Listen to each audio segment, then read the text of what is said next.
यानी तो मैंने खुद ही रखा अपना नाम।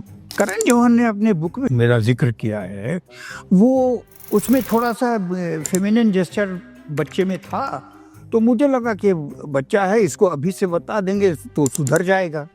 लेकिन हमें वो साइकोलॉजी नहीं पता थी। कभी मिलेंगे अगर तो हम माफ़ी मांग देंगे। उसमें सर आपका फेवरेट सीन कौन सा है उसमें जिसमें मैं मारता हूँ। आगे आने वाले सीजन्स में हमें क्या देखने को मिलने वाला है दद्दा त्यागी से? सर आपने गोविंदा के साथ भी काम किया है। जी जान से काम करने वाला एक्टर गोविंदा। सबसे ज्यादा काम उन्होंने ही मुझे दिया। वक्त के हिसाब से हम लोग अलग हो गए वक्त की वजह से। अरे वल्गैरिटी, गालियां बहुत बकते हैं। बनाया तुमको, गालियां बहुत खराब चीज है OTT पे, इसे बंद होना चाहिए। अरे गाली पहले समाज से तो हटाओ। जीरो के लिए मैं क्यों बोला? अगर बौना नहीं है तो बौने में क्या एक्टिंग करोगे? कमल जी की आप कॉपी कर रहे हो और उनके एक्टिंग के चरणों की धूल भी नहीं हो आप। अप्पू राजा जो बनाया था उसका इंटेलिजेंस देखो कि कमल हसन खुद भी रहे ओरिजिनल, और जो छोटा बनाया उसके फेस को भी डिस्टॉर्ट किया। तो रामायण वापस जब आया तो उसने धमाल मचा दिया। आप जितनी बार देखिए, हाँ, आपको कभी बोर नहीं फील करेंगे। आप महाभारत देखिए, कभी बोर नहीं फील करेंगे। हाँ। अच्छी पुरानी फिल्में लोग आज भी देखते हैं। लिखी फिर मिथुन को सुनाई मैंने, तो बहुत अच्छी स्क्रिप्ट है, इसको बना डाल। उन्होंने कहा कि कितना लगेगा? हमने कहा करोड़ तो लगेगा, 25 लाख में बनाता है तो। एक पैंट और शर्ट होती थी, सरकारी जो बाथरूम वगैरह होता है वहां जाता था, हफ्ते में एक बार पूरी पैंट शर्ट धोता था और नहाता था, और वही गीली सूखता भी नहीं था, वही गीले कपड़े वापस पहन करके बाहर निकलता था, वो धूप में सूखता था मेरा। तो एक लेडी आई, उनके साथ एक बच्चा था। यही करते हुए आए दोनों। उसके बाद उनकी नजर जो मेरे ऊपर पड़ी करके निकल लिए। क्या इंटेलिजेंट आदमी, genius man Kamal Haasan, oh my god. मतलब उसने हमको देखा नहीं कभी एक्टिंग करते हुए, उसने फॉरवर्ड में देखा, और 6 महीने के बाद ही recommended me to Ramesh Sippy for सागर।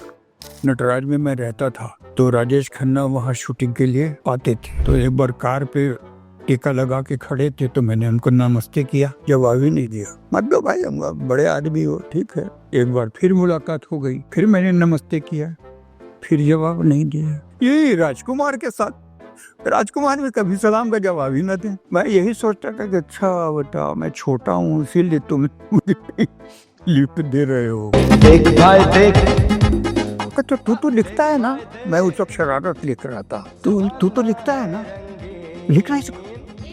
हमको छद्दे दिया, उसने कॉपी पेन दिया मुझे, मैं गया अंदर, पौने घंटे के अंदर एक एपिसोड लेकर बाहर आ गया मैं। Welcome to Red FM podcast. आज मेरे साथ वो हैं जिसके बहुत सारे फैंस हैं, और मेरे ऑफिस में पूरी एक्साइटमेंट थी आज इनके आने के लिए कि हमें क्या सेटअप करना है, इसलिए सेटअप आज आपको बहुत ही अलग लगेगा एंड बहुत ही अमेजिंग इनकी जर्नी रही है। आप चाहे टीवी देखें या आप उस दौर को देखें जब ये छाए हुए हैं, कॉमेडी है, एज विलन है, as writer, as poet, he is just fantastic. और आज भी OTT पर छाए हुए हैं, और हर किसी को इंतजार है मिर्जापुर के अगले सीजन का, बिकॉज दद्दा जी से अब सब डर भी रहे हैं। सो डराए हंसाए सब कुछ, he is with me right now. प्यार से हम इनको लिलीपुट बुलाते हैं। MM फारूकी इस वक्त मेरे साथ। Sir welcome to Red FM podcast. तो मैंने खुद ही रखा अपना नाम, बिकॉज मेरा नाम ओरिजिनली इतना डिफिकल्ट है कि वो प्रोनाउंस नहीं होता लोगों से, और नॉन उर्दू वालों को तो छोड़ो, उर्दू वालों से भी नाम मेरा जो है ठीक प्रोनाउंस नहीं होता है। इसलिए हमने जब बॉम्बे आने का प्लान बनाया तो मैंने अपनी पहली टिकट जो बॉम्बे के लिए रिजर्वेशन करवाई वो लिलीपुट के नाम से करवाई। ओके। और बॉम्बे में आया 1975 31 दिसंबर 12:30 बजे दिन में दादर स्टेशन पे मैंने पैर रखा। ओके। तो ऐसे जर्नी शुरू हुई। सर आपने अपना नाम जब ये रखा तो क्या किसी ने आपसे कहा कि यार आप ये नाम क्यों रख रहे हो, ये करने की क्या है, या ये क्या सजेशंस थे आसपास जो आपने नहीं सुने? नहीं, किसी ने कुछ नहीं पूछा। सबको आप जब कोई काम कॉन्फिडेंटली करते हैं तो वो इतना इफेक्टिव होता है कि सामने वाले को उस पे कोई रिएक्शन देने का मौका नहीं मिलता है। इफ यू आर कॉन्फिडेंट, तो मैं बहुत कॉन्फिडेंटली लोगों से मिलता था। Hi, I am really good, okay, yes. Fabulous. Sir आप बिहार से हैं, तो सबसे पहले शुरुआत से शुरुआत करते हैं, ठीक है? मुझे बताइए बिहार की कुछ यादें, आपके बचपन की कुछ यादें, वहाँ की जो बातें आपको याद हैं, वो कुछ किस्से सुनाइए सबसे पहले। अरे वो किस्से जो हैं वो सुनाने लायक इसलिए नहीं हैं बिकॉज उस वक्त जो है वो हमारा जो ज़माना था वो थोड़ा सा पिछड़ा हुआ ज़माना था, और उस वक्त लोगों का जो बिहेवियर होता था डिसेबल्ड के प्रति वो अच्छा नहीं होता था। आज तो मैं बिल्कुल अपने आप को नॉर्मल आदमी की तरह मैं जी रहा हूँ, और मुझे कोई फ़र्क नहीं लगता है, कोई ये एहसास नहीं होने देता है कि मैं खूबसूरत लोगों में शुमार नहीं होता हूँ। लेकिन हमारे ज़माने में ऐसा नहीं था। लोग थोड़ा बहुत सीरियस मामला था और ट्रेजिक मामला था। ओके, रफा करो उसको। Okay, why to talk about bad days. No, okay, ठीक है सर। तो शुरुआत करते हैं इससे कि आपने जब डिसाइड किया मुंबई आने का, और आपको कैसे रियलाइज हुआ कि आप एक बेहतरीन एक्टर हैं, आप लिखते भी बहुत अच्छा हैं, तो वो रियलाइजेशन कहाँ हुआ और आपने मुंबई आने का कब सोचा? देखो बेटा, ऐसा है कि जो भी है कलाकार, चाहे वो पेंटर हो, राइटर हो, पोएट हो, मूर्तिकार हो, या सिंगर हो, एक्टर हो, इनको बताता है समाज कि यू आर गुड और यू आर बैड। कलाकार खुद को ये डिसाइड नहीं कर सकता कि I am the best. No, okay, it is dishonesty. समाज को अच्छा लगना चाहिए, क्योंकि समाज आपको अप्रूव कर दे तो आप वो हैं। अगर लोग मेजॉरिटी जो है आपको लाइक नहीं कर रही तो आप वो नहीं हैं। ओके। तो हमारे साथ जो है वो ईश्वर की कृपा रही है, अल्लाह मियां मेहरबान रहे हैं, तो गदा पहलवान हो गया। सर आप इतने टैलेंटेड हैं और आप इतना बेहतरीन लिखते हैं, आपने चमत्कार के डायलॉग्स भी लिखे हैं, और इतना तो सर वो दादर तक आने की जो है वो ख्याल, और आप जब दादर पहुंचे वहां से आपकी जर्नी कैसी रही? बहुत बिकॉज मुझे सत्ता भी बता रहा था कि आप रेलवे क्वार्टर्स में रहे हैं और बैंड्रा में आपने खाया पिया है, तो वहां से दादर से भी आपकी जर्नी कैसे स्टार्ट हुई? हमें जिंदा रखने में सत्या के फादर का भी बहुत हाथ रहा है, क्योंकि अब मैं तुमको शुरू से बताता हूँ कि मैं बॉम्बे कैसे आया। हाँ, पहले भी बता चुका हूँ, लोगों को मालूम भी होगा, जिनको नहीं मालूम होगा वो सुन लें कि मैं स्कूल में और कॉलेज में नाटकों में काम करता था, और हमारे दोस्तों का एक ग्रुप था, वो हम लोग हर साल सरस्वती पूजा में नाटक किया करते थे। तो हर नाटक के बाद लोग मुझे जो है द बेस्ट कहा करते थे, तो मुझे उसका पता नहीं चलता था कि क्या है वो। ठीक है, ऐसे ही करता था। हमारे एक मित्र थे जिनके का देहांत अभी 1 महीना पहले हुआ, अशोक नारायण, ईश्वर उनकी आत्मा को शांति दे।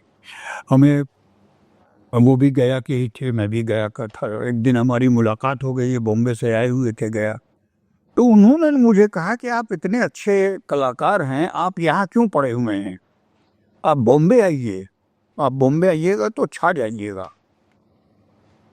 अब हम इतने गरीब घर के बॉम्बे क्या, मतलब एक मोहल्ले से दूसरे मोहल्ले जाने के लिए रिक्शे के पैसे नहीं होते थे, तो बॉम्बे कैसे चले जाएं।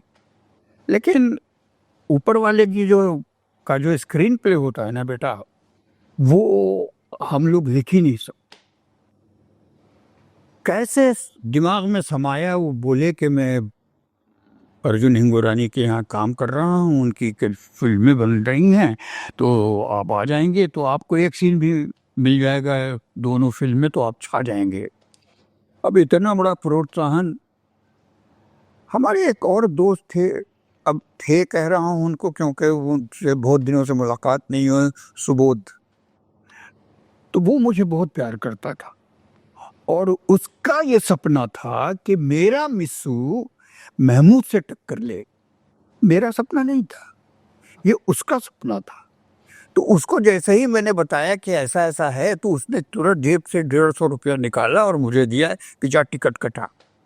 नाउ व्हाट इज इम्पोर्टेंट, देखो, मतलब हमने जाके रिजर्वेशन करवाई, अपना नाम लिलीपुर पहली बार लिखवाया और बॉम्बे के लिए निकल भी पड़ा। लेकिन कभी भी दिमाग में ये आया ही नहीं कि मैं जा तो रहा हूँ, रहूंगा कहाँ, जा तो रहा हूँ, खाऊंगा कैसे, क्योंकि घर से तो कोई बैकिंग थी नहीं। तो खाऊंगा क्या, रहूंगा कहाँ, कपड़े क्या पहनूं, कहाँ से पहनूंगा, ये सब कोई सवाल जहन में आया ही नहीं। अगर तीनों में से एक भी आ जाता तो शायद मैं नहीं आ पाता, क्या तो दिमाग में ही नहीं आया। लेकिन बॉम्बे आने के बाद मैं भूखा भी रहा, सड़कों पे भी सोया, जब सब किया, दोस्त मिलते गए, कभी एक वक्त तो मैं खा ही लेता था, तो मुझे खाने को मिल जाता था। कि यहाँ कैसे पहुंचा हूं मैं, इसको मैं एक्सप्लेन कर ही नहीं सकता बेटा। This is just only when he decides it has to be happen. जो कि पेशानी पे लिखा है वो पेश आनी, तो ये ही है, लिखा था पेशानी पे, पेश आ गया।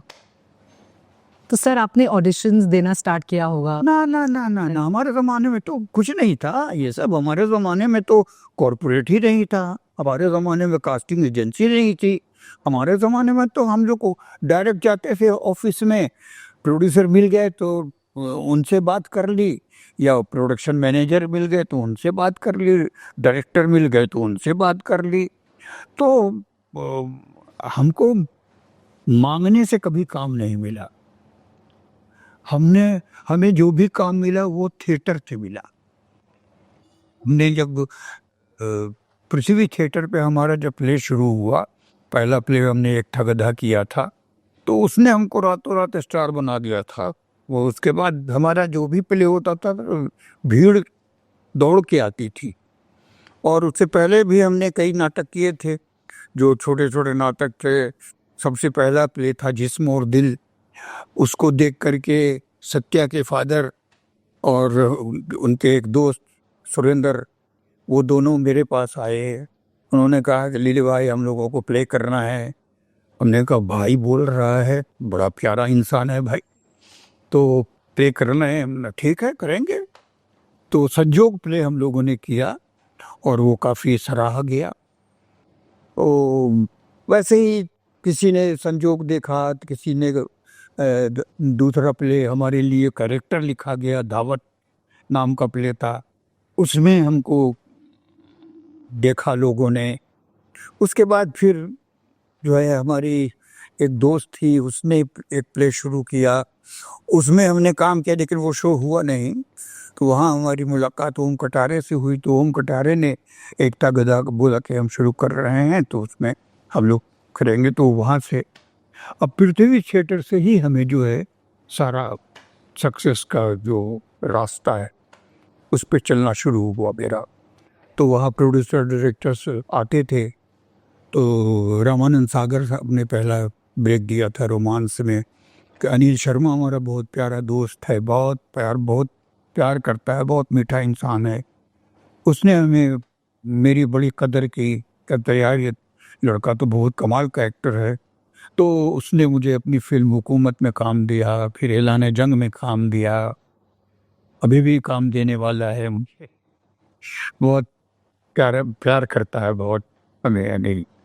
और वैसे ही जो है वो आत्माराम गुरुदत्त के छोटे भाई, उन्होंने प्ले देखा तो उन्होंने अपने यहाँ हमें बुला लिया, उनके प्ले लिखे, उनकी फिल्म लिखी। तो वहाँ से अमजद खान ने देखा तो अमजद खान ने हमको जो है अपनी फिल्म अमीर आदमी गरीब आदमी में काम दिया।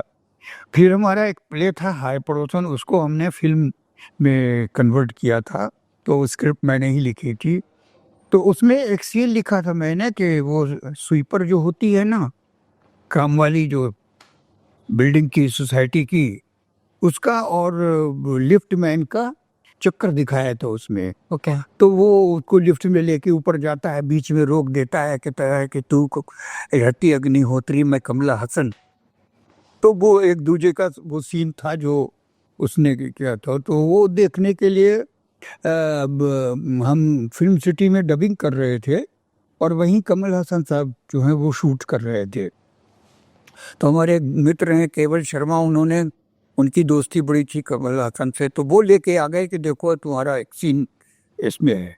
तो वो जब देखने के लिए, वो सीन लाने के लिए फॉरवर्ड हो रहा था रील, तो उसमें मेरे भी कुछ सीन जा रहे थे। क्या इंटेलिजेंट आदमी, genius man Kamal Haasan, oh my god, बाप रे बाप।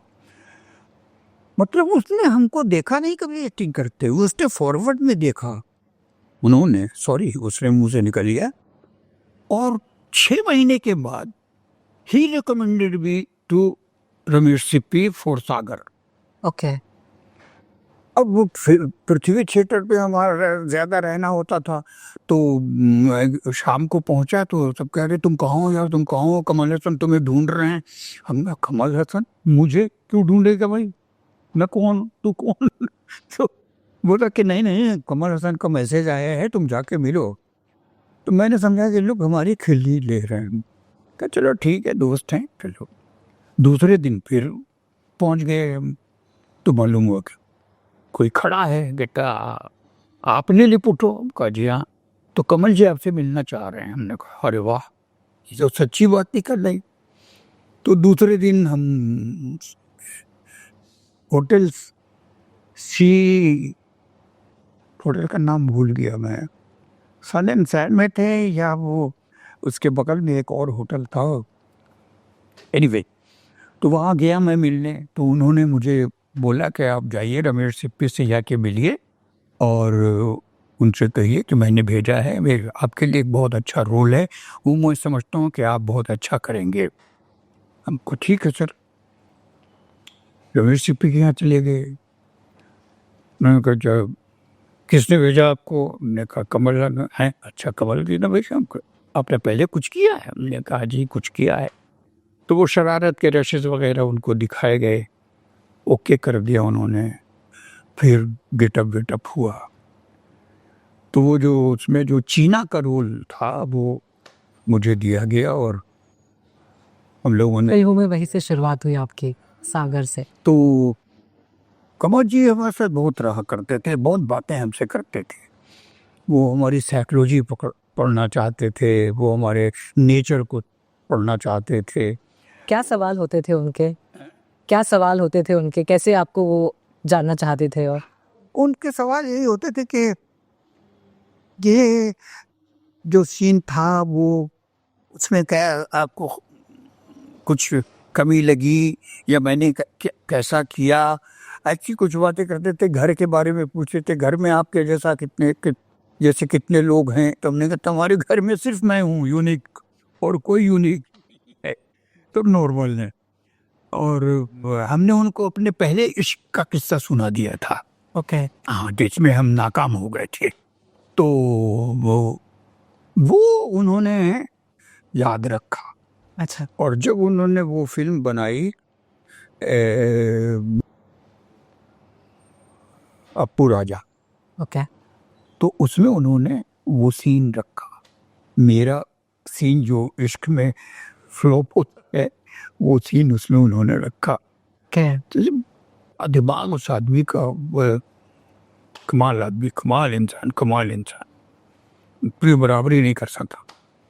सर, आपने अभी जो जो बातें बताई कि कितने लोगों ने आपको बहुत प्यार दिया और बहुत सपोर्ट भी था, क्योंकि आप बेहतरीन एक्टर भी हो। आपने एक लाइन कही थी कि सत्या के पापा ने आप लोगों को मतलब मरने से बचाया है उस जोन में, मतलब वो क्या किस्सा है वो बताइए।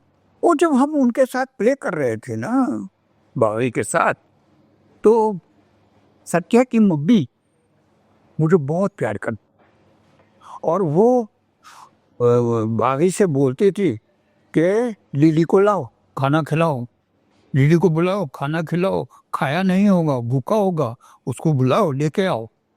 तो बागी साहब जो है हमको लेकर के जाते थे और भाभी हमको खिलाती थी, कभी पराठा बना के खिलाती थी, कभी ये सब्जी और चावल, कभी मुर्ग, ऐसा भी होता था।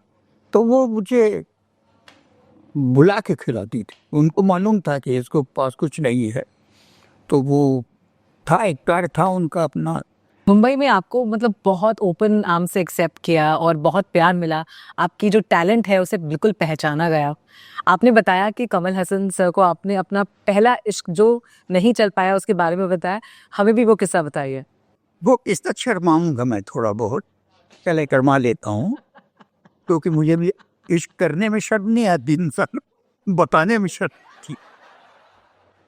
तो वो ऐसा उतना डेवलप नहीं था मेंटली। तो एक लड़की थी, उसको मुझे अच्छी लगती थी। मेरा पैर जो था ना वो बचपन में टेढ़ा हो गया था, तो मैं रिजेक्टेड था बिल्कुल सोशली। हमारे ज़माने में तो हम लोग रिजेक्टेड ही होते थे। तो अब हो गया प्यार, तो एक कॉम्प्लेक्स भी था कि she is so beautiful and I am like this, तो she will also not accept, और सोसाइटी तो सवाल ही नहीं उठता है। बट था इश्क, तो हमने डिसाइड किया था कि चलो भाई, जब ऑपरेशन हो जाएगा, मेरा पैर सीधा हो जाएगा और मैं लंबा होना शुरू हो जाऊंगा, तो मैं उसको प्रपोज करूंगा, बोलूंगा कि आई लव यू। लेकिन यह हुआ, हॉस्पिटल में ऑपरेशन से पहले डॉक्टर ने मेरे फादर को बताया कि पैर सीधा हो जाएगा लेकिन इसकी हाइट नहीं बढ़ेगी। तो ये मैंने सुन लिया, तो उसी वक्त मैंने डिसाइड किया कि बेटा किनारे हो जा, ये तेरे लिए नहीं है। तो मैंने अंदर ही अंदर अपना उसको फिनिश कर दिया। तो वो जो दर्द था वो कमल जी ने महसूस किया था, और वही दर्द उन्होंने अब पूरा राजा सर सागर में आपका डेब्यू हुआ, तो डेब्यू तो रोमांस में हुआ था। हाँ ओके हाँ, इंट्रोड्यूस किया था रामानंद सागर ने। ओके उसके बाद काफी फिल्में की थी हमने, पत्तों की बाजी की थी, साजिश की थी, दो चार फिल्में की थी मैंने। तो सागर में कुछ ऐसा किस्सा जो आप बयां करना चाहोगे, कुछ याद ऋषि कपूर के साथ, या कुछ उस टाइम का जो नहीं, एक छोटा सा है, हाँ। बहुत छोटा सा, कि मैं जब मेरा गेटअप हो गया, मैं अब वो था मेंटली रिटार्डेड लड़के का कैरेक्टर। तो रमेश जी ने बोला कि आप इसमें क्या करेंगे। तो इत्तेफाक ऐसा था कि मैं उस वक्त जहाँ रहता था, तो उस खोली के बगल में एक बच्चा था जो मेंटली रिटार्डेड था, तो वो ऐसे करता रहता था, तो वो मुझे याद था। तो हमने बोला कि मैं ऐसे करूँगा। ऐसे एक्सीलेंट, वेरी गुड, कीजिए ये। तो मैं कैरेक्टर में रहने के लिए उसी में कैरेक्टर में रहता था। तो मैं सेट पे जब गया तो मैं उसी कैरेक्टर में था, जमीन पे बैठ गया मैं और ऐसे करता रहा। तो ऋषि कपूर ने मुझे 2-4 मिनट देखा, उसके बाद बोले कि लिली इतना मत कर, स्विच ऑन स्विच ऑफ होना चाहिए। ओके कैमरे के बाहर रहो, नॉर्मल रहो, कैमरे के सामने आओ, फिर नॉर्मल नहीं रहो, फिर कैरेक्टर में रहो। ओके तो ही टॉट मी दिस। बात सही थी कि ईवा को ब्रिलियंट एक्टर, उनको मैंने देखा, मैंने कहा कमाल का, मतलब ऐसे हंसी मजाक कर रहे हैं, और उनका शॉट आया जहां उनको लोग जो है वो मारने को हैं, तो एक जो एक्सप्रेशन अपने आप आता है चेहरे पे, भय और कंफ्यूजन और ये भी कि भाई मैं गलत नहीं हूँ। ये लोग, ये एक्सप्रेशन जो फट के आया उनके चेहरे पे, मैं हैरान हो गया कि यार ये बात कितनी सही है इनकी, लेकिन इनके जितना जैसा एक्टर तो मैं हूँ नहीं जो स्विच ऑन स्विच ऑफ कर जाऊं। मुझे तो बहुत पहले से घुसना पड़ता है कैरेक्टर में। तो ही वाज ट्रेमेंडस एक्टर, ओके मतलब बहुत बहुत कमाल के। मुझे जितने लोग मिले, मेरा खुशकिस्मती ये रही कि मुझे किसी ने भी डिमोरलाइज नहीं किया, ओके सबने मुझे प्रोत्साहित किया। ये एक बड़ी ईश्वर की कृपा रही। अगर ईश्वर की कृपा नहीं रहती तो कोई अप्रिशिएट नहीं करता मुझे, सब डिमोरलाइज करते। चाहे अब वो बासु चटर्जी के एक चीफ असिस्टेंट थे, उन्होंने मुझे डिमोरलाइज किया था। उनका नीयत नहीं थी वैसी, लेकिन उनको लग रहा था कि वो मेरे साथ इंसाफ कर रहे हैं और सच सच बोल करके मुझे तकलीफों से बाहर निकालना चाह रहे हैं। तो उन्होंने मुझे कहा था कि लिली एक बात है कि तू है तो बहुत अच्छा एक्टर, इसमें कोई शक नहीं है, लेकिन प्रॉब्लम बेटा तुम्हारी ये है कि तुम्हें फिल्मों में कोई काम नहीं देगा। न हीरो का भाई बनाएगा, न हीरोइन का भाई बनाएगा, न ये बनाएगा, न वो बनाएगा। तो हमने कहा यार एक बात बताओ कि ये क्यों नहीं बनाएगा? क्योंकि अगर ऐसा नहीं होता है तब तो मेरा वजूद ही नहीं होना चाहिए, क्योंकि मेरे घर में तो सब हैंडसम खूबसूरत लोग हैं। तो मैं जब एक खूबसूरत भाई का भाई हूँ, एक खूबसूरत बहन का भाई हूँ, एक खूबसूरत बाप का बेटा हूँ, या खूबसूरत माँ का बेटा हूँ, तो मैं किसी का बेटा क्यों नहीं बन सकता, किसी का भाई क्यों नहीं बन सकता? अरे नहीं यार, वो सिनेमा में जो है वो नहीं चलता, वो रियल लाइफ अलग चीज़ है, सिनेमा अलग चीज़ है। मैं थोड़ा सा उदास हुआ था कि हाँ आप तो सही कह रहे हैं, लेकिन मेरे जहन में ये नहीं आया कि जाने दो यार, छोड़ो यार, नहीं होगा कुछ। उस वक्त मैं सड़कों पे सोता था बेटा, फिर भी मुझे आगे अंधेरा दिखता ही नहीं था, आगे का ख्याल ही नहीं आता था मुझे। रात को कहाँ खाऊंगा, क्या खाऊंगा, कहाँ सोना है आज, ये सब आता ही नहीं था, बस होता जा रहा था। Wow Ishwar, absolutely I believe in him only. आप, मेरा मानना ये है, अब लोगों का बिल्कुल ही नहीं मानना है ये, लेकिन मेरा स्ट्रिक्टली मानना है। लोग कितना भी मुझे बोले कि नहीं तुम गलत हो, मैं गलत नहीं मानूंगा। भाग्य और कर्म, लोग कहते हैं ना कि कर्म से भाग्य बनता है, भाग्य आपसे कर्म करवाता है। ओके अगर भाग्य को बुरा करना है, बुरा लिखा है, तो आप उसी वे में काम करेंगे और आप वहां पहुंचेंगे। अगर आपके भाग में अच्छा लिखा है तो आपसे अच्छा कर्म करवाएगा और आप वहां पहुंचेंगे। मेरा ये बिलीव है। दुनिया के फिलोसफर मेरे से उल्टा सोचते हैं, वो सही होंगे होंगे, लेकिन मैं नहीं मानता। ओके क्योंकि बेटा देखो तुम, कि जिस आदमी को खाने के लिए पैसे नहीं हैं, जिस आदमी, एक पैंट और शर्ट होती थी जो मैं हफ्ते में जाता था खरकारी, जो बाथरूम वगैरह होता है वहाँ जाता था, हफ्ते में एक बार पूरी पैंट शर्ट धोता था और नहाता था, और वही गीली, सूखता भी नहीं था, वही गीले कपड़े वापस पहन करके बाहर निकलता था, वो धूप में सूखता था मेरा। तो ये होना, इन चीज़ों से गुजरना और कोई तकलीफ महसूस नहीं करना, कोई कठिनाई नहीं महसूस करना, कोई दुख नहीं होना, कोई दर्द नहीं होना, what was it? It was my भाग्य डेस्टिनी, लिखा था।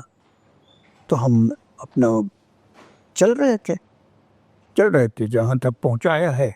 हो सकता है इससे भी आगे पहुँचाए, या हो सकता है यहीं पर स्टॉप हो गया हो, अभी हमें नहीं मालूम अब भविष्य में क्या लिखा है। Nobody knows.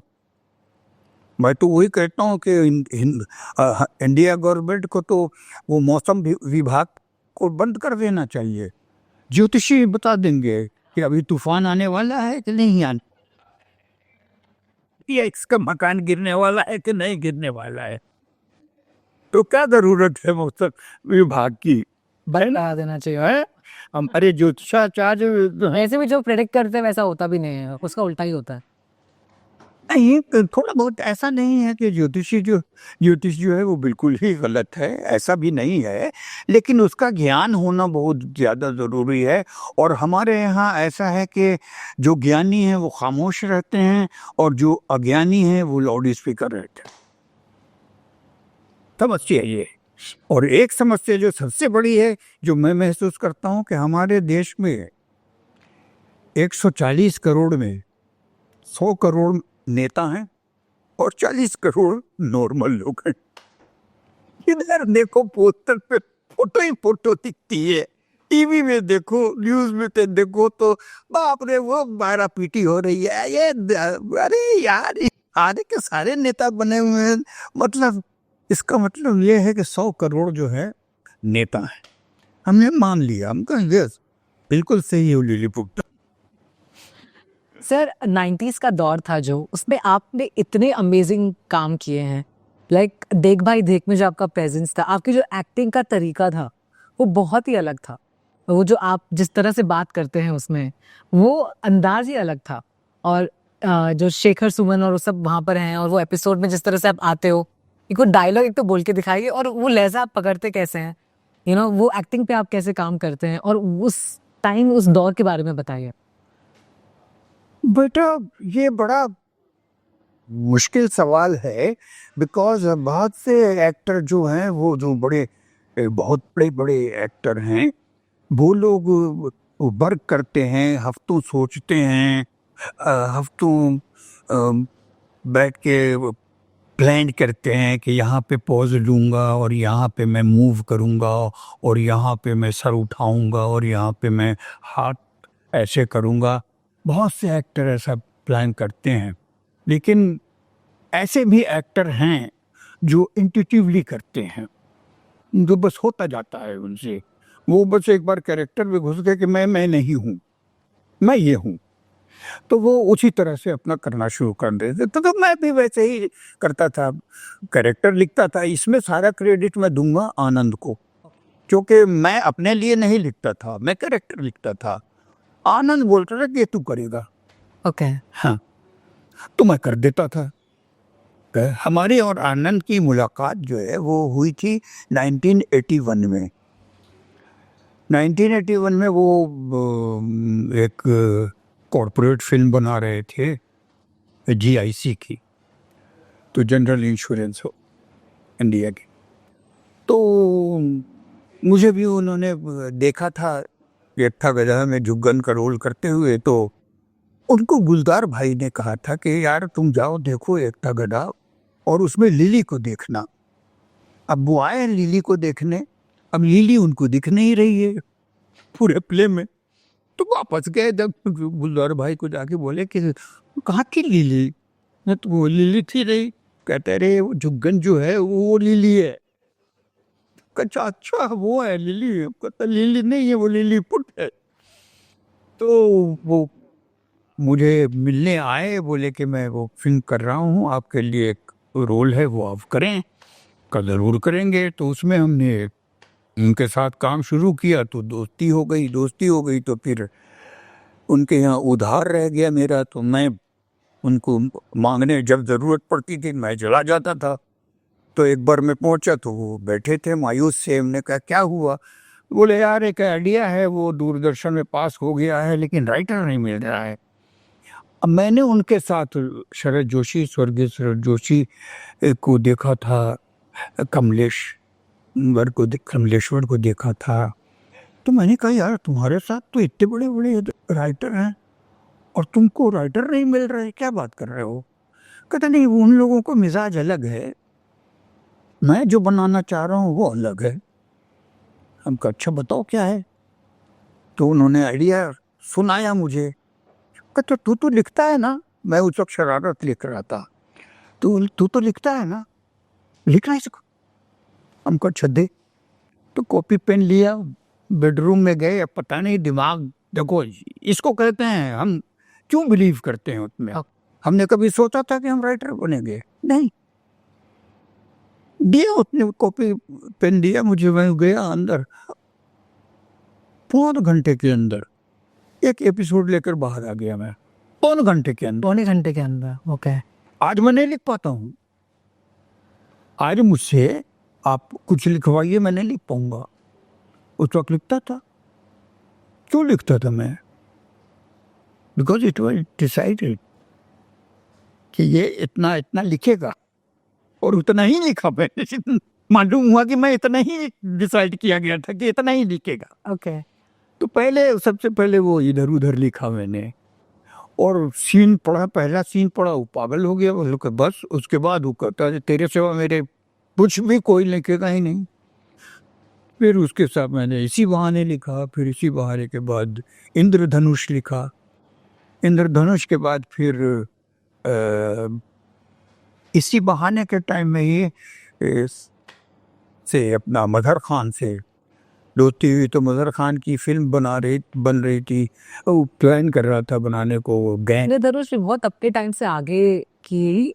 इंद्रधनुष, स्काईफाई अपने टाइम से काफी आगे का। बहुत आगे। आनंद इज अ जीनियस मैन। आनंद को वो जहाँ उसको पहुंचना चाहिए, और अभी अब पहुंचेगा जरूर, क्योंकि वेस्ट नहीं करता है ईश्वर। टैलेंट देता है तो वो वेस्ट नहीं करता है, तो वो परीक्षाएं लेता रहता है। सक्सेस तो होगा, जरूर होगा। तो फिर हमने गैंग लिखी। गैंग के बाद फिर हमने जो है वो चमत्कार लिखी। चमत्कार के बाद फिर हमने देख भाई देख लिखा, और वो मेरी आखिरी राइटिंग थी, देख भाई देख की। क्योंकि देख भाई देख के वक्त में दिमाग बहुत चलता था। उसके बाद सडनली 60 एपिसोड आते आते मेरे दिमाग ने जवाब दे दिया। फिर मैं अच्छा जो भी लिखूं अच्छा ही नहीं लगे। हमने हट, writing is a delivery pain. आपको राइटिंग दे दिया गया ना, तो आपको डिलीवरी पेन होना ही होना है। कि जब तक नहीं आएगा अच्छा, जब तक अच्छा नहीं आएगा, आप खुद सेटिस्फाइड नहीं होंगे तो सामने वाले क्या सेटिस्फाइड होगा। ओके। तो फिर हमने कहा कि बिली पुट स्टॉप, बंद कर दिया राइटिंग। फिर मैंने अपने लिए फिल्में लिखी। 2 फिल्म लिखी है मैंने अपने लिए। वो अब उसने लिखवाया है तो वही बनवाएगा भी, और बहुत जल्दी बनेगी फिल्म हमारी। जरूर, डेफिनेटली। तो देख भाई देख की कास्ट के साथ जो बहुत ही अमेजिंग कास्ट थी, शेखर सुमन, फरीदा जलाल, बहुत ऐसे आर्टिस्ट उसमें जो आज भी याद किए जाते हैं, आज भी वो। तो किसी के साथ कोई किस्सा या कुछ? हाँ, एक किस्सा हुआ था। हाँ। मेरे पीछे में मैंने लिख तो दिया था, लिख के चला गया था मैं।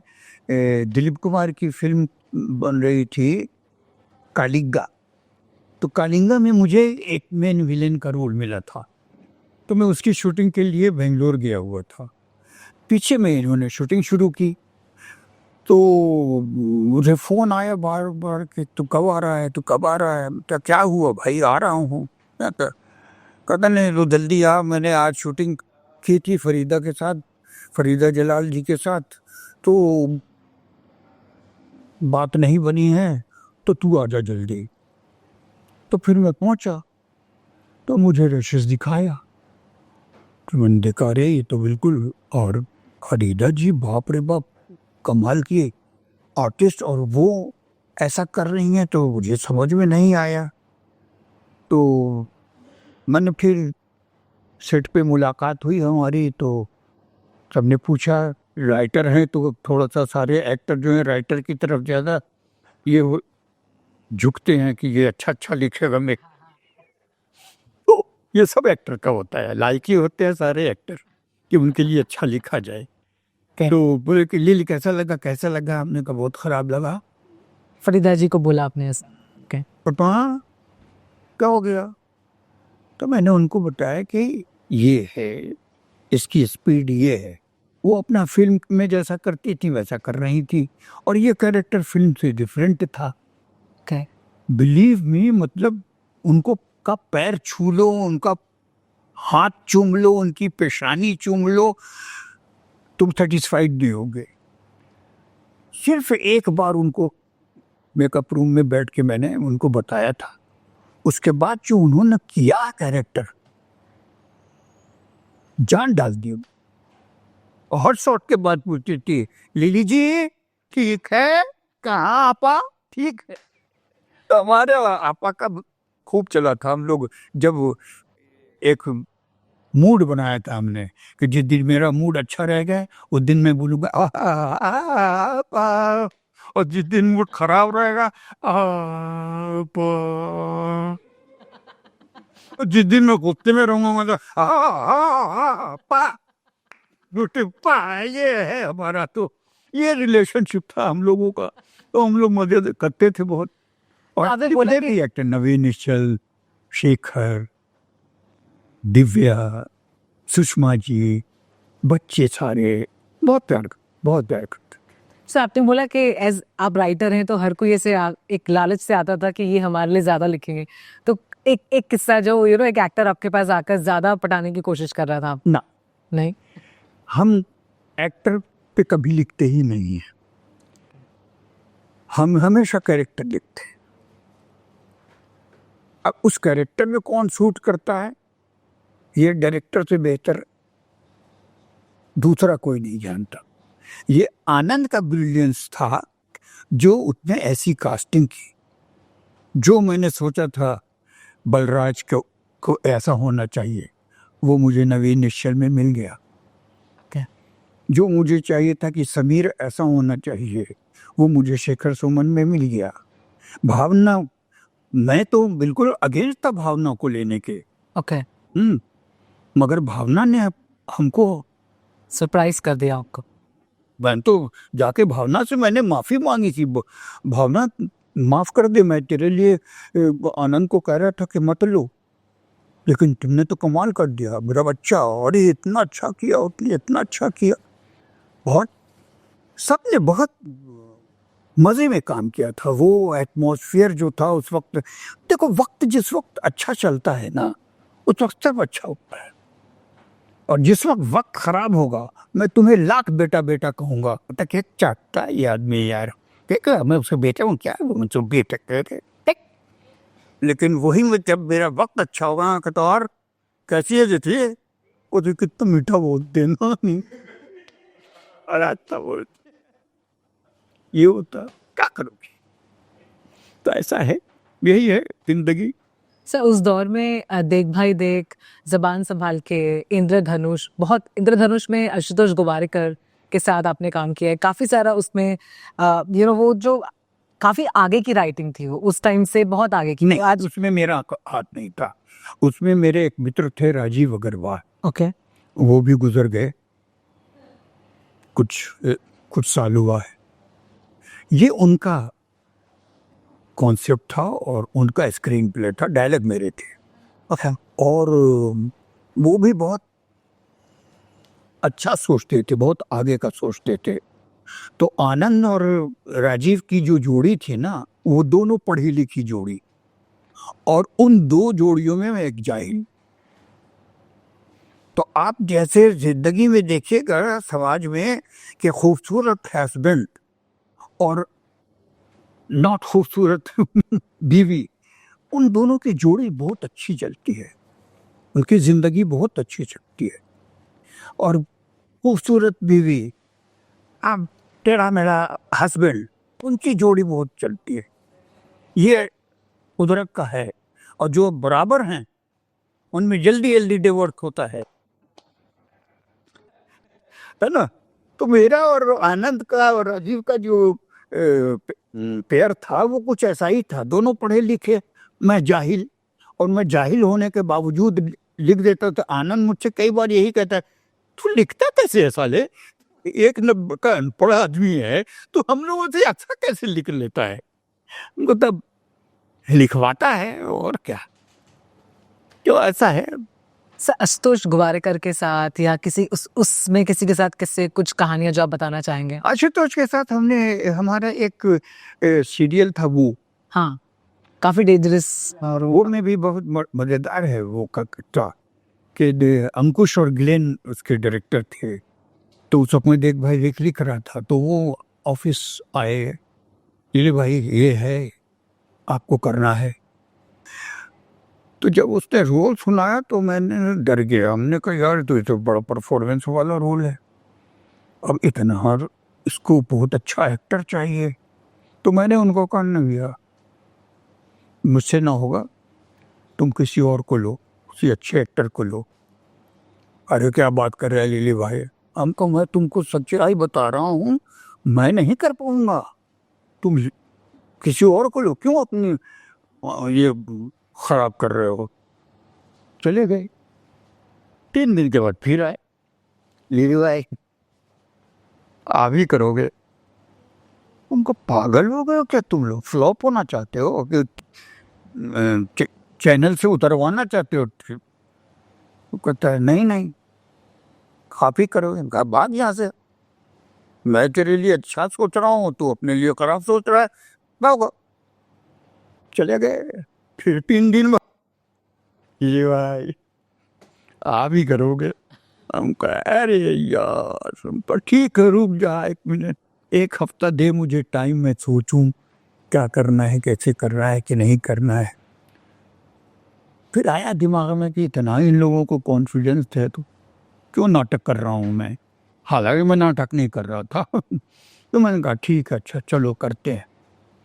अब वो हो गया तो मेरी बेटी टीवी में मुझे देख के डर रही है और मेरी गोद में बैठ के देख रही है। ये कि आप हो उसमें। हाँ उसको मालूम है ठीक, लेकिन वहां डर रही है और दूर मेरे पास ही आके बैठ रही है। तो ये सिनेमा का जादू है। एक किस्सा इससे जुड़ा हुआ और है कि मैं डॉक्टर के यहाँ बैठा था तो एक लेडी आई, उनके साथ एक बच्ची एक बच्चा था। यही करते हुए आए दोनों। उसके बाद उनकी नजर जो मेरे ऊपर पड़ी करके निकल लिए। हमने कहा ये क्या हुआ भाई, इतना डरावना तो मैं नहीं हूँ। तो वो बोले नहीं नहीं बेटे लिलीपुट अंकल है, लिलीपुट अंकल, ये बच्चों को बहुत प्यार करते हैं, लिलीपुट अंकल हैं, डरो नहीं डरो नहीं। कहा को सुने वो चले गए, दिन आ रहे हैं डॉक्टर के, उसकी अपॉइंटमेंट थी। अच्छा।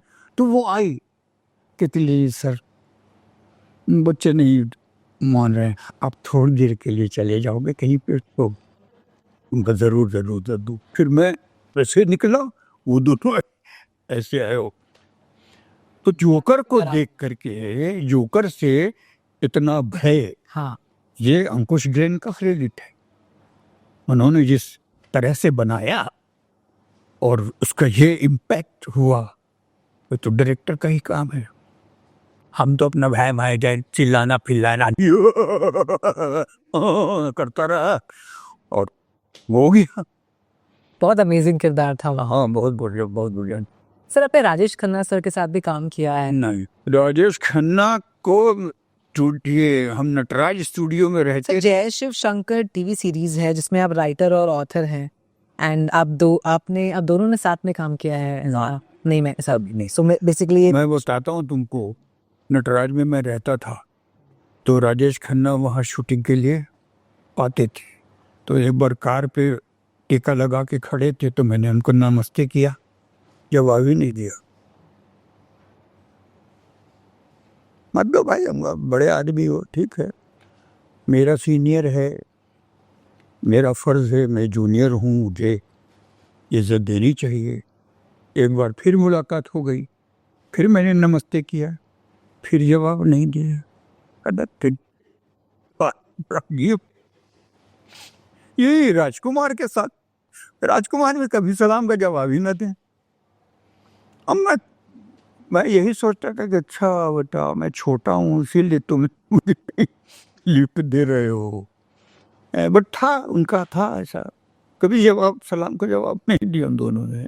सर बॉलीवुड में ऐसी बातें कई बार, जैसे अभी भी ये बातें चलती हैं कि बॉलीवुड कैंप्स में काम करता है। करण जौहर की भी अगर बात करें, पहले ऐसा नहीं था, अब है ऐसा। पहले ऐसा नहीं था। पहले अच्छा नहीं था, बिल्कुल नहीं था। पहले की बात बिल्कुल ही आज से डिफरेंट थी कि पहले के लोग काम करना चाहते थे और ईमानदारी से काम करना चाहते थे और समाज के साथ वो ऑनेस्ट रहना चाहते थे। अपने इसमें, अपने राइटिंग में, अपने स्क्रिप्ट में कभी ऐसी चीज़ ना आए जिससे गलत इम्प्रेशन हो या लोग कुछ गलत पकड़ लें। हर फिल्म में देखो तो दिखाया जाता था कि अच्छाई और बुराई, बुरों को खूब स्ट्रॉन्ग दिखाया जाता था, लेकिन बाद में बुरे को भुगतना पड़ता था। अच्छाई की हमेशा जीत होती थी। हर फिल्म में ये दिखाया जाता था। लेकिन हमारा समाज कमाल है, ये तो देख लेता था कि कैसे चोरी किया और उसी अंदाज में चोरी कर लिया। कई बार न्यूज़ में आता है ना कि फला फिल्म से प्रभावित होकर इसने बलात्कार कर दिया, तो फला फिल्म से प्रभावित होकर इसने चोरी कर ली, फला फिल्म से प्रभावित होकर अबे फिल्म से क्या प्रभावित होकर इंसान पैदा होता है वैसा? अगर ऐसा नहीं होता तो रामायण से ज्यादा कोई बड़ी किताब है क्या? तो सब रावण से सीखा किसी ने कुछ, या राम से किसी ने कुछ सीखा? कहानियों से, फिल्मों से और कहानियों से कोई कुछ नहीं सीखता। इंसान जो कुछ सीखता है वो लेकर के आया होता है, वही करता है वो। तो ये बकवास है कि फला से तो फिल्मों को बदनाम करते रहते हैं लोग खामे। फिल्म से क्या होता है? लेकिन हमारे ज़माने में फिल्में जो थी वो सोसाइटी को अच्छे मैसेज दिया करती थी। आज की फिल्में जो हैं वो उस तरह की नहीं बनती हैं। आज की फिल्में जो हैं वो larger than life and fiction, इस पे ज़्यादा बिलीव करते हैं, तो उतना इम्पैक्ट नहीं छोड़ पाती। हाँ, और 90s का दौर तो गोल्डन एरा था। वो तो टीवी आज भी जब कोविड हुआ तो रामायण वापस जब आया तो उसने धमाल मचा दिया। आप जितनी बार देखिए, हाँ, आपको कभी बोर नहीं फील करेंगे। आप महाभारत देखिए, कभी बोर नहीं फील करेंगे। हाँ। या आप छोड़िए ना, ये तो रिलीजियस बात हो गई। हो सकता है कि आदमी सद्भावना से, अपने धार्मिक इससे इंस्पायर होके देखता हो। अच्छी पुरानी फिल्में लोग आज भी देखते हैं और बोर नहीं होते हैं। आज की नई फिल्म आप एक बार देखिए, उसके बाद दूसरी बार देखने का मन नहीं करता है। तो थोड़ा सा फिल्म वालों को अपना घमंड जो है वो छोड़ना पड़ेगा, तभी फिल्में अच्छी बननी शुरू होंगी। अदरवाइज वैसे ही काफ़ी एक लहर है कि स्टार किड्स आ रहे हैं, परफॉर्मेंस पसंद नहीं आ रही है, थिएटर्स खाली हैं और इतना पसंद नहीं किया जा रहा है कंटेंट। OTT पर ज़्यादा कंज्यूम हो रहा है अब कंटेंट। तो काफ़ी बदलाव है लोगों में। 90s जो है वो आज तक अप्रिशिएट किया जा रहा है। आपको मतलब क्या कमी है, मतलब राइटिंग में है, कंटेंट? आपके हिसाब से क्या प्रॉब्लम हो सकता है जिसकी वजह से थिएटर में मूवी आती है पर अब चल नहीं पाती है इतना? देखिए, हाँ ये हो सकता है, और हाँ ये हुआ होगा में फर्क है। आप वैसी चीजें दिखा रहे हैं जो नहीं हो सकती, न हुई होंगी, तो वो इम्पैक्ट कैसे छोड़ेगा? लोग जो हैं वो हिप्नोटाइज ही नहीं होते हैं। सिनेमा का मतलब यह है कि आप इसका फर्स्ट फ्रेम ऑडियंस को हिप्नोटाइज कर दे, तब आपका कमाल है ना। आप बड़े बड़े सेट लगा रहे हैं, आलीशान लाइटिंग है, आलीशान सेट है, ब्यूटीफुल कैमरा प्लेसिंग है, फिर भी आप ऑडियंस को नहीं पकड़ पा रहे। और ऋषिकेश मुखर्जी क्लोजअप मास्टर, एक ट्रॉली में पूरी फिल्म बना देते थे और लोग बैठ करके बंद के देखते थे। क्यों? Writing, script. आज की स्क्रिप्ट, आप हम भी जो फिल्में देखने जाते हैं तो ना हमको कहीं पे रोना आता है, ना हमको कहीं पे हंसी आती है, ना हमको कहीं पे गुस्सा आता है, ना हमको कहीं पे कोई ऐसा लगता है अरे यार हाँ काश ऐसा हो। कुछ नहीं है। तो ऑडियंस को आप कितने दिन बेवकूफ बनाएंगे? और एक कहावत है कि भाई जो ऑडियंस चाहती है वही हम बनाते हैं। ये आपको किसने कह दिया कि ऑडियंस यही चाहती है? और आपको कैसे पता कि ऑडियंस ये चाहती है? एक फिल्म जो आई वो नई थी चुके, इसलिए वो इम्पैक्ट छोड़ गई, इम्प्रेस हो गए लोगों ने बार बार देखा। अब उसी चीज को आप बार बार बनाइएगा तो लोग क्यों देखेंगे? नहीं देखेंगे ना। तो आप लोगों के साथ तो ईमानदार रहिए, वो आपको अपना पैसा खर्चा करके आते हैं आपको देखने, तो आपको उनको कुछ तो देना होगा ना। ओटीटी क्यों इतना सक्सेसफुल हो रहा है? बिकॉज नई चीजें आ रही हैं, रियलिज्म आ रहा है। उसमें भी लोगों ने अब ये बोलना शुरू कर दिया है कि वल्गैरिटी बहुत है, वल्गैरिटी बहुत है। अरे वल्गैरिटी, गालियां बहुत बकते हैं हम। गालियां समाज से हटा दो गाली। 24 घंटे तो हम गालियां सुनते रहते हैं एक दूसरे के मुंह से। बाप बेटे को गाली देता है, बेटा बाप को गाली देता है। सड़क पे उसको देखो तो जरा से टक्कर हो गई तो माँ बहन पे उतर आते हैं। आप क्या मतलब, गालियों से आपको क्या परेशानी है? लेकिन हमको हीरो बनना है समाज में, तो हम आवाज उठा देंगे ये गालियां बहुत खराब चीज हैं ओटीटी पे, इसे बंद होना चाहिए। अरे गाली पहले समाज से तो हटाओ। हम तो वही चीज, अब हम अगर चोर का कैरेक्टर दिखा रहे हैं, अगर हम किसी बदतमीज कैरेक्टर दिखा रहे हैं, तो हम तो वैसा ही करेंगे ना जो बदतमीज लोग करते हैं। हम तो उसको वैसा ही दिखाएंगे ना, कि उससे हम श्लोक बुलवाएंगे। राइट। हम श्लोक तो नहीं बुलवा सकते ना उससे, हमको तो वही करना। तब अगर हम उससे श्लोक बनवाएंगे तो आप खुद ही बिगड़ जाएंगे, आपको खुद ही पसंद नहीं आएगा। क्यों ना कैरेक्टर ऐसा है और ऐसी बात कर रहा है। सो सर, आपने रिसेंटली कोई ऐसी मूवी देखी जो आपको लगा कि ये क्या है, ये क्या राइटिंग है, या फिर आपने देख भाई देख में कास्टिंग, मतलब आपको रियलाइज हुआ कि अरे भावना इतनी अच्छी एक्टर है, तो लेकिन रिसेंटली अगर आपने कुछ देखा हो ऐसा जब आपको लगा यार ये क्या कास्टिंग है या क्या राइटिंग है? मैंने लास्ट फिल्म देखी थी राजू हिरानी की, वेरी सक्सेसफुल फिल्म, मुन्ना भाई। और एक फिल्म आमिर की और थी 3 इडियट। इसके बाद मैंने फिल्में नहीं ली। ओके। उसके बाद से फिल्म देखी नहीं रहा हूं। ओके। क्योंकि यूट्यूब पे फिल्में दिख जाती हैं, तो हम पुरानी फिल्में देख के एंजॉय करते हैं अपने आप को। ओके। आज के ज़माने की फिल्म हम एंजॉय नहीं कर पाते हैं। ये बनाने वालों की नज़र में मैं बेवकूफ़ ज़रूर हूँगा, क्योंकि उन्होंने तो बनाया है। जब वो कॉन्फिडेंट थे तभी तो उन्होंने बनाया। तो उन्हें अच्छी लगी होगी, मुझे नहीं अच्छी लगी, ये मेरी बदकिस्मती है।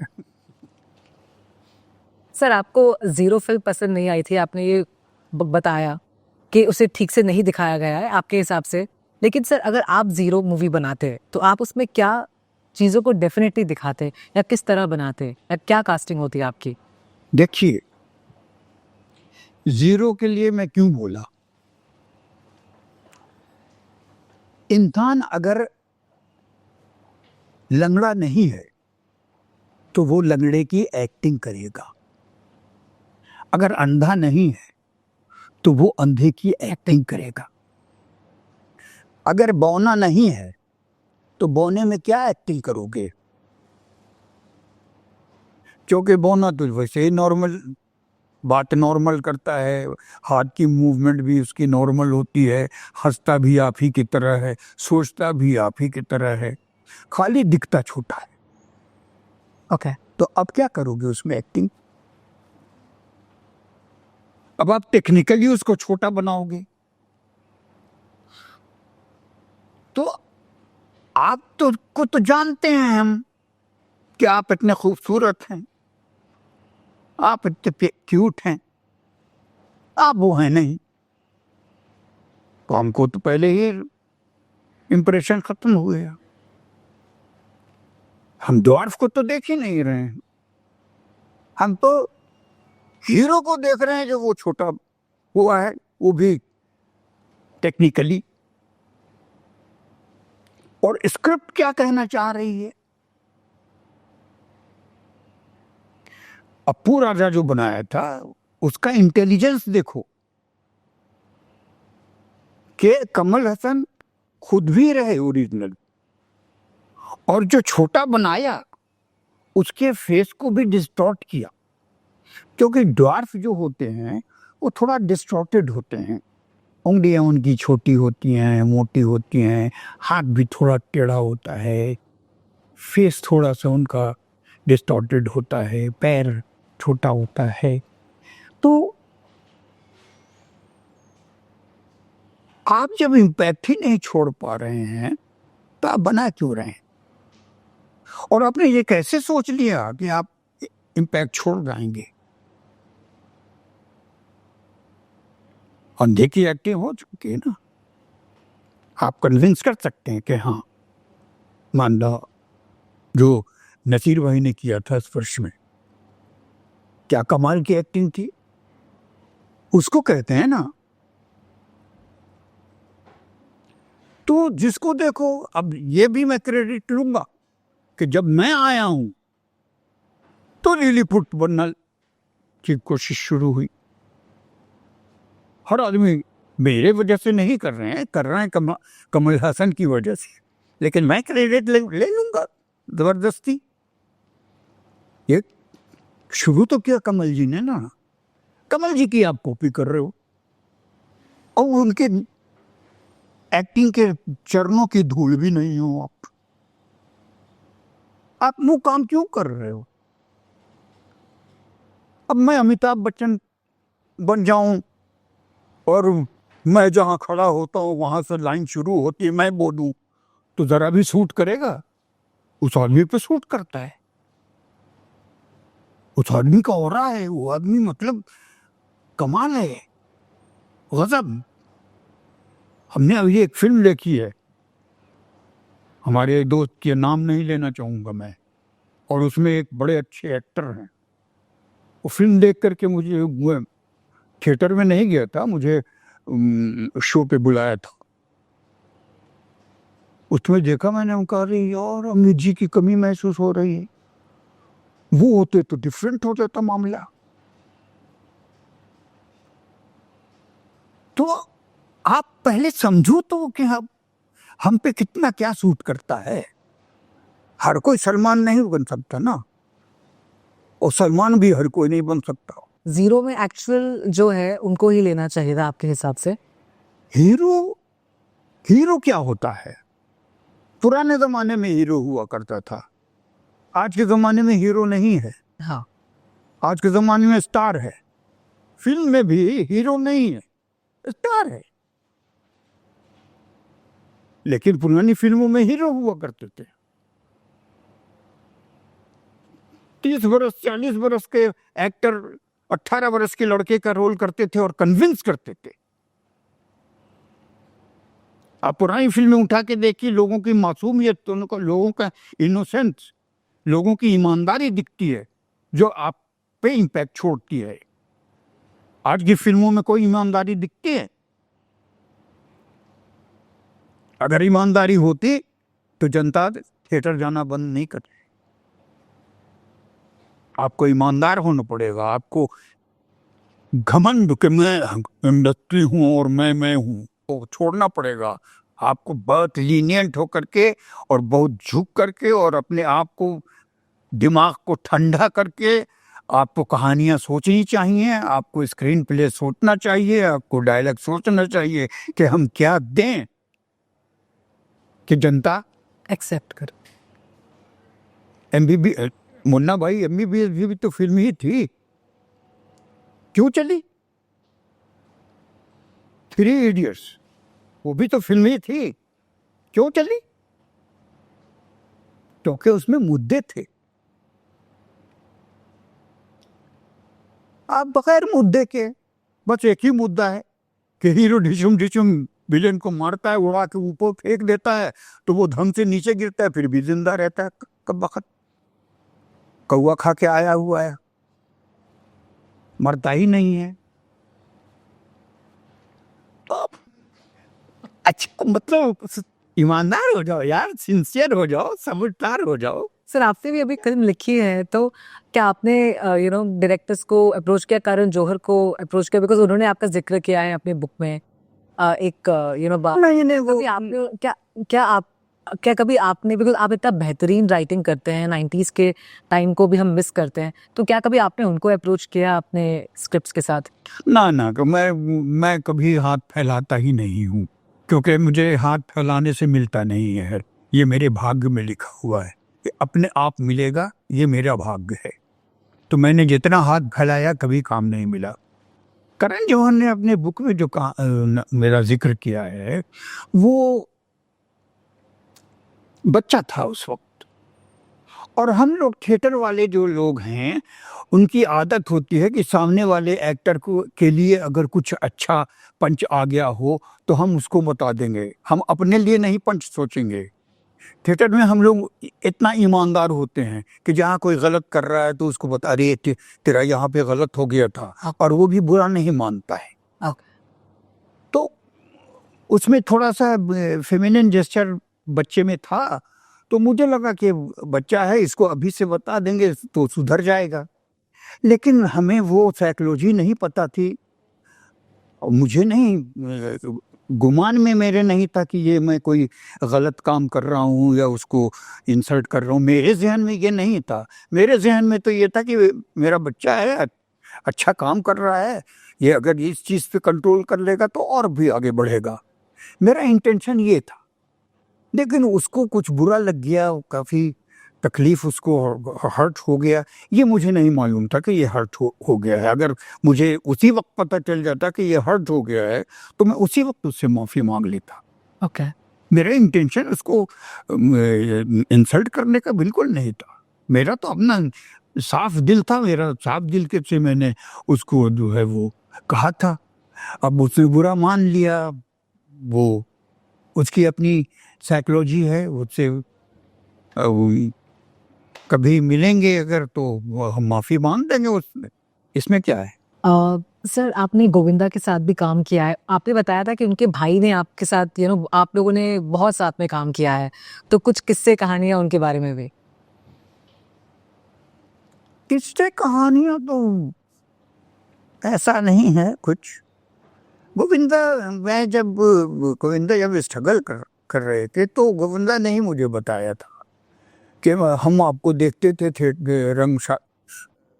रंग मंदिर में रिहर्सल करते हुए, तो हमको लगता था कि कितने अच्छे आर्टिस्ट हैं, काश मैं भी इतना अच्छा आर्टिस्ट हो जाऊं।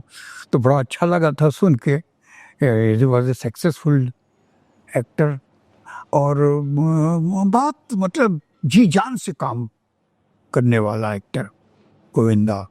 और पता नहीं दोनों भाइयों को, कीर्ति जी को भी और वो गोविंदा को भी, दोनों को मुझसे बड़ा लगाव था, और सबसे ज्यादा काम उन्होंने ही मुझे दिया। ओके।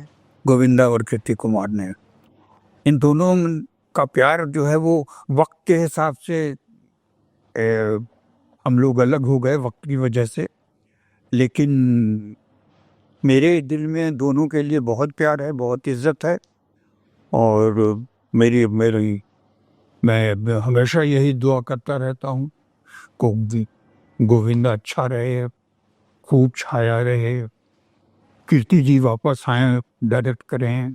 मेरे मन में हमेशा ये रहता है कि दोनों, चूँकि मुझे इन्होंने इतना प्यार दिया है तो वो प्यार वेस्ट तो नहीं होना चाहिए।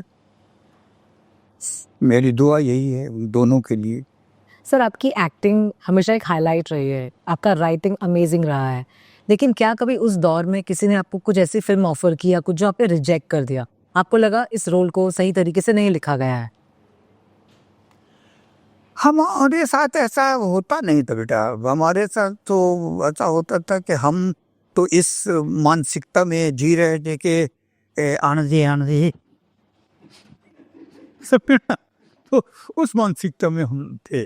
हम कोई हिट एक्टर तो थे नहीं या सक्सेसफुल एक्टर तो थे नहीं जो हमें सोचना पड़ता कि ये करेंगे तो हम फ्लॉप हो जाएंगे, इसलिए हमको ये नहीं करना चाहिए, हाँ ये करेंगे तो हिट हो जाएंगे। ऐसा तो था नहीं हमारे साथ। हमारे साथ तो ऐसा था कि हमें काम मिल रहा है तो जो भी काम मिले। लेकिन हाँ, हमने कई फिल्में रिजेक्ट इसलिए की बिकॉज हमें वो सिर्फ छोटा होने की वजह से वो यूज़ करना चाहते थे। तो मैं वैसा सर्कस का जोकर बनने तो मैं कभी आया नहीं था, तो मैंने हमेशा वो ऐसी फिल्में रिजेक्ट की और मैंने वो फिल्में नहीं की। ओके। सर, मुंबई में बहादुरी थी मेरी। हाँ, सर मुंबई ने आपको इज्जत दी, शोहरत दी, पैसा दिया। मुंबई ने क्या, मुंबई आपके लिए कैसी रही वो बताइए। सिर्फ मुंबई ने नहीं कहो, पूरे हिंदुस्तान ने मुझे मोहब्बत दी है, पूरे हिंदुस्तान ने मुझे प्यार दिया है। मुंबई रीजन जरूर बना है, मुंबई कारण जरूर बना है, लेकिन हम अपने देश के लोगों से तो ये नहीं, उनके प्यार मोहब्बत को हम तो झुटला नहीं सकते, उनका एहसान तो हम नहीं भूल सकते। तो ये मेरे देशवासियों का एहसान है मुझ पे, जो मुझे वो प्यार करते हैं और मुझे प्यार देते हैं, और मेरी उनसे प्रार्थना भी है कि वो मुझे ऐसे ही प्यार करते रहें, थोड़ा और ज्यादा करें। सर, आपको सबसे ज्यादा प्यार अब मिल रहा है आपके वो दद्दा त्यागी वाले, बहुत मतलब वो जो जिसमें जो है कि सबको झुक कर आना है, पर जो दादा त्यागी हैं वो अपने उनके हिसाब से दरवाजा बनाया गया है। एंड ऑल्सो काफी अनप्रिडिक्टेबल कैरेक्टर है वो। कभी वो जहाँ पर फैमिली में बिल्कुल एक अपना किरदार निभाते हैं, वहीं पे बहुत डेंजरस हैं अपने इसमें।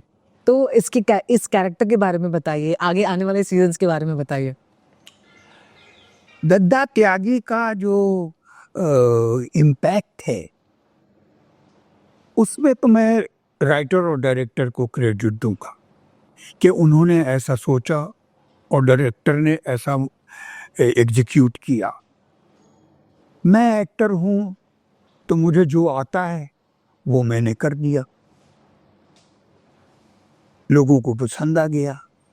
तो इसमें जो है वो ज्यादातर राइटर और डायरेक्टर का को क्रेडिट जाना चाहिए। मेरी एक्टिंग, चूंकि पर्दे पे मैं हूं और ऐसा दिख रहा हूं मैं कि मेरा ये रुतबा है और मेरी ये पोजीशन है और मेरी ये ताकत है, तो ये तो राइटर डायरेक्टर का काम था, तो मैं उन्हीं को क्रेडिट देना चाहूँगा। और प्यार के लिए मैं अपने हिंदुस्तान के यंगस्टर्स को बहुत दुआएं दूंगा, बहुत आशीर्वाद दूंगा कि उन्होंने मुझे बहुत प्यार दिया, बहुत पसंद किया, और मुझे ऐसा लगा जैसे मैं सेकंड इनिंग मेरी शुरू हुई है। तो बस उनका प्यार बना रहेगा तो मेरी सेकंड इनिंग भी सेंचुरी बनाएंगे। सर, आपका फेवरेट सीन कौन सा है उसमें? उसमें जिसमें मैं मारता हूँ, हाँ, वो मेरा फेवरेट सीन है। और जो आर्टिस्ट के साथ आप काम कर रहे हो उसमें, उसके साथ कुछ? विजय वर्मा। हाँ जी, विजय वर्मा बहुत ही अच्छा एक्टर है, बहुत अच्छा एक्टर है और बहुत लगन से काम करता है वो। मतलब उसमें वो क्वालिटी है कि अपने आप को चेंज कर दे। उसके 2-3 सीरीज हमने देखे, कमाल कमाल किया, गजब किया है। अभी हमने उसने एक फिल्म भी साथ की है, उल्लू इश्क, उसमें नसीर भाई भी हैं। तो और मुझे ये रोल नसीर भाई ने ही दिलवाया है, क्योंकि उसमें फारूकी का कैरेक्टर है, राइटर है, और मेरा ओरिजिनल भी फारूकी है। तो नसीर भाई ने वहाँ ढूंढा जा रहा था कि इस रोल के लिए किसको लिया जाए, तो नसीर भाई ने डायरेक्टर को कहा कोई दिल्ली को ले लो, क्योंकि वो भी ओरिजिनली फारूकी है। तो हमें बुला लिया गया। ओटीटी पे जहाँ पे पूरी दुनिया कंज्यूम कर रही है और आप उस पे भी छाए हुए हो पूरी तरह से, आगे आने वाले सीजन्स में हमें क्या देखने को मिलने वाला है दद्दा त्यागी से? हम एक्टर को थोड़े पता होता है कि क्या कर रहा है, उन लोग क्या लिख रहा है, राइटर क्या बनाएगा। हम लोग तो बस बैठे रहते हैं, दिखा दिया क्या, मैं आ रहा है क्या, कब है शूटिंग, कब आऊं। वो तो ये रहता है ना, हम लोगों को इतना पता। बड़े एक्टर जो होते हैं, जो मेन एक्टर हैं, जैसे पंकज हैं या विजय है, इन लोगों को पहले से स्क्रिप्ट ये लोग ले लेते हैं, इन लोगों को दे दी जाती है, क्योंकि इन पे डिपेंड करती है फिल्म। दद्दा त्यागी पे उतना सीरीज जो है वो उतना डिपेंड नहीं करती है। क्या? दद्दा त्यागी एक कैरेक्टर है, एक स्ट्रॉन्ग कैरेक्टर है, लेकिन पूरी कहानी जिन पे है वो तो पंकज और विजय वर्मा की है। तो इसलिए स्क्रिप्ट हमें पहले से पता नहीं होती है। और जब हमने पहली बार जब शूट किया था तो भी हमें पहले से नहीं पता था कि ऐसा है। अब तो सेट पे जाने के बाद पता चला कि अच्छा ये है। चल ओके सर, मुझे जानना है एक आप अब फ्रॉम द बिगनिंग जो आपने शुरुआत की है, अब जब आप इतने फेमस हो, आपके इंटरव्यूज लिए जाते हैं एंड अब सब कुछ मतलब अमेजिंग है आपके लाइफ में, तो क्या रिश्तेदार आपके आसपास बदले? क्या जो पहले बात नहीं कर रहे थे अब बात कर रहे हैं, वो कांटेक्ट करने की कोशिश करते हैं? कैसी लाइफ बदली है आपकी जब मुंबई में आप इतने फेमस हो, अब पूरे हिंदुस्तान में आप इतने फेमस हुए हो? कोई तब्दीली नहीं है, उनके लिए मिसू मिसू ही है। कोई लिलीपुट नहीं है। और जो हमारे दोस्त लोग जो हैं, उनमें हमारा एक दोस्त जो है जो मुझे बहुत प्यार करता है, अमरेंद्र जमुआर, वो प्राउड फील करता है और शान से कहता है कि लिलीपुट हमारा दोस्त है, मैं लिलीपुट का दोस्त हूँ। तो कुछ दोस्त हैं हमारे जो खुश हैं हमारे हमारे काम से, और बहुत से लोग जो हैं वो हाँ अच्छा ये भी होता था वो। सर मुझे आपसे ये भी जानना है कि यूएस में the little people of India, the little people of America करके एसोसिएशन है, ताकि जो भी ड्वार्फिज्म से है तो उनको उनकी राइट्स को प्रोटेक्ट किया जाए, डिस्क्रिमिनेशन ना हो उनके साथ। तो इंडिया में भी ऐसा होना चाहिए, लोगों को सेंसिटाइज करना चाहिए, इसके बारे में आप क्या? मैंने जो फिल्म लिखी है, एक फिल्म लिखी है ड्वार्फ के ट्रॉमा पे, ओके उसमें मैंने ये मुद्दा रखा है कि इतने एनजीओ जो बनते हैं वो ब्लाइंड्स के लिए बनते हैं, मेंटली रिटार्डेड के लिए बनते हैं, डिसेबल्ड के लिए बनते हैं। सारे एनजीओ जो हैं वो इन्हीं लोगों के लिए बनते हैं, ड्वार्फ्स के लिए कोई एनजीओ नहीं है। तो कोई एनजीओ शुरू होना चाहिए जो इनको अडॉप्ट करे, और उनमें भगवान कुछ ना कुछ टैलेंट तो सबको दे के भेजता है, और जिनसे कुछ छीनता है उनको कुछ एक्स्ट्रा देता है। तो उनको जो दे करके ईश्वर ने चलाया है उसको वो प्रोत्साहित करें, उसको बिल्डअप करें एनजीओ। तो ये मेरे मुद्दा अपनी फिल्म में रखा है, और मैं समझता हूँ कि ये होना चाहिए। और मैं फिल्म लिखी ही इसीलिए है कि मैं शिकारी की शूटिंग कर रहा था रशिया में, तो मिथुन दा और नसीर भाई दोनों ने मुझे कहा कि तू क्यों नहीं इन लोगों के लिए कुछ करता है, तू कुछ शुरू कर तो हम लोग तेरे साथ देंगे। लेकिन हमको समझ में नहीं आया कि हमको क्या करना चाहिए।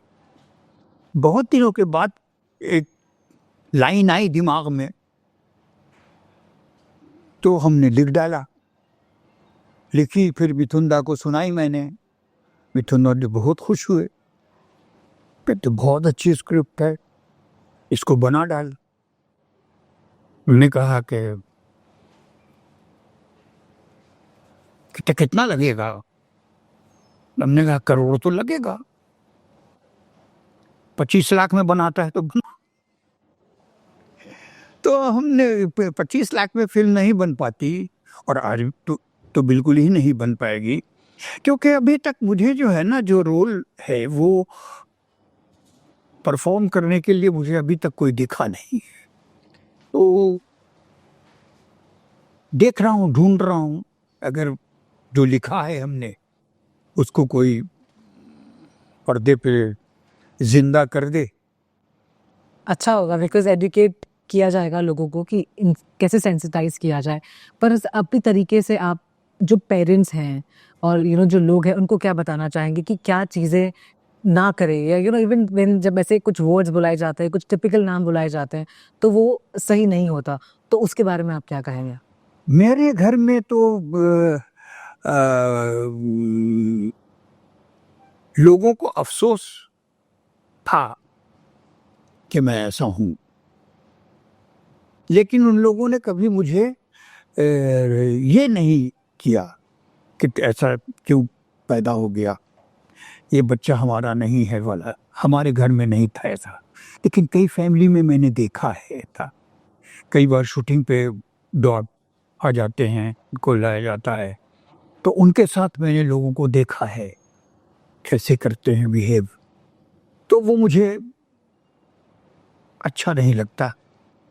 और उसके साथ जो आते हैं उसके भाई या बाप, वो भी एम्बेरस फील करते हैं और वो भी मजाक उड़ाने वालों में मिल जाते हैं।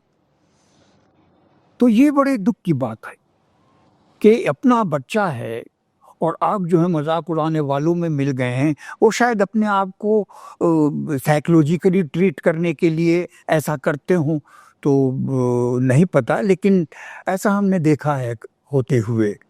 तो इसीलिए मैंने ये फिल्म लिखी कि इससे शायद मैसेज पहुंचे और लोगों को समझ में आए कि अब तो खैर है भी नहीं ऐसा।